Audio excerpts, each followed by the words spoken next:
Bienvenue à tous, chers abonnés, sur votre chaîne préférée, Cameroun Info 237. Aujourd'hui, l'actualité politique camerounaise s'emballe. Nous venons de le suivre, le chef de l'État, son Excellence Paul Biya, est de retour à Yaoundé après son séjour privé. Dans ce reportage, nous allons décortiquer ensemble les enjeux de ce retour. Qu'est-ce que ce grand meeting prévu à Maroua représente pour la suite de la campagne? Surtout, nous allons analyser la grande promesse du candidat, faire des jeunes et des femmes les piliers de son nouveau septennat. Qu'est-ce que cela signifie concrètement pour vous, dans votre quotidien, face aux défis de l'emploi et des infrastructures?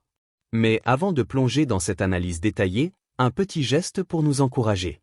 Si le travail de décryptage et d'explication de Cameroun Info 237 vous plaît, s'il vous plaît, laissez-nous un pouce bleu sur cette vidéo. Et si ce n'est pas encore fait, abonnez-vous et activez la petite cloche pour ne rien manquer de nos mises à jour. C'est parti!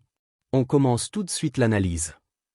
Yaoundé, Cameroun, où le chef de l'État, son Excellence Paul Biya, et la Première Dame, Madame Chantal Biya, ont regagné Yaoundé mercredi après-midi après un court séjour privé en Europe.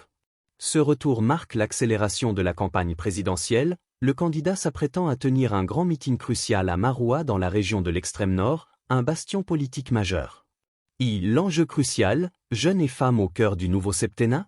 Candidat à sa propre succession pour un nouveau mandat de 7 ans, Paul Biya a clairement positionné la situation des jeunes et des femmes comme le cœur de ses futures priorités. Cette déclaration, faite après le dépôt de son dossier de candidature, n'est pas anodine dans le contexte socio-économique actuel du Cameroun. L'explication détaillée, pourquoi cette priorité? Après plus de 4 décennies au pouvoir, le président Biya doit répondre à un défi démographique et social pressant, la majorité de la population camerounaise est jeune. Le défi jeunesse et l'emploi, l'exemple du diplômé chômeur, le taux de chômage et de sous-emploi reste très élevé, en particulier chez les jeunes diplômés. Un jeune diplômé en comptabilité à Douala ou en droit à Yaoundé se retrouve souvent contraint de se tourner vers le secteur informel, vente à la sauvette, petits services, faute de débouchés dans la fonction publique ou le secteur privé formel.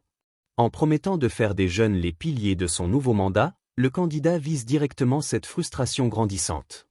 Les électeurs attendent désormais des projets structurants et des financements réels, guichets de microcrédits accessibles, zones franches d'emploi, etc., qui dépassent les initiatives existantes comme le plan triennal spécial jeunes, souvent jugées insuffisantes ou trop lentes.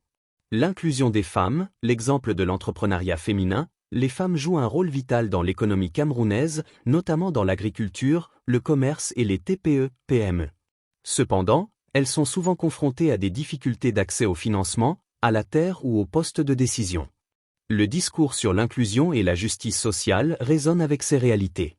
Par exemple, une Mama Benz du marché de Mokolo à Yaoundé ou une agricultrice de l'Ouest a besoin de plus que des paroles, elle a besoin de lois garantissant la propriété foncière, de facilités bancaires sans garanties excessives et de quotas plus élevés dans les institutions politiques. 2. Le discours d'espoir face aux critiques d'immobilisme. Le ton du chef de l'État est résolument tourné vers l'avenir et le rassemblement.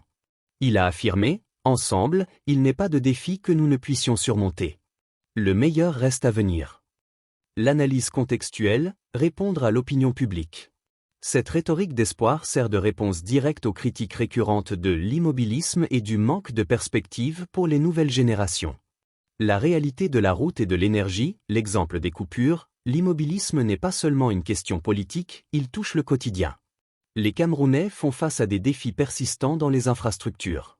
Un habitant de Yaoundé ou Douala subit régulièrement des délestages, coupures d'électricité, affectant son commerce, ses études et sa qualité de vie. De même, le mauvais état de certaines routes nationales, reliant, par exemple, Yaoundé à Bafoussam ou à Douala, ralentit l'économie et augmente les coûts de transport. Le message « le meilleur reste à venir » est donc une promesse de résolution de ces problèmes concrets qui minent la vie quotidienne et l'attractivité économique du pays. L'espoir contre la montée en puissance de l'opposition. En misant sur un discours unificateur, Paul Biya cherche à contrer la dynamique d'une opposition qui capitalise sur les frustrations sociales, notamment celles des jeunes, pour exiger l'alternance. Le meeting de Maroua sera donc un test de la capacité du candidat à mobiliser sa base et à démontrer que son message de renouvellement de l'action publique est crédible auprès des populations qui ont le plus souffert des crises sécuritaires et des inégalités. En somme, ce retour et les premières déclarations du candidat Biya signalent que cette campagne ne sera pas une simple formalité.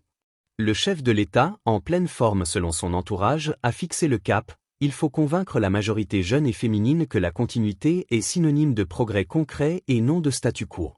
Tous les regards sont désormais braqués sur Maroua, où le discours devra se traduire en engagement palpable. Caméra braquée sur l'extrême nord. Que pensez-vous des priorités annoncées par le chef de l'État ?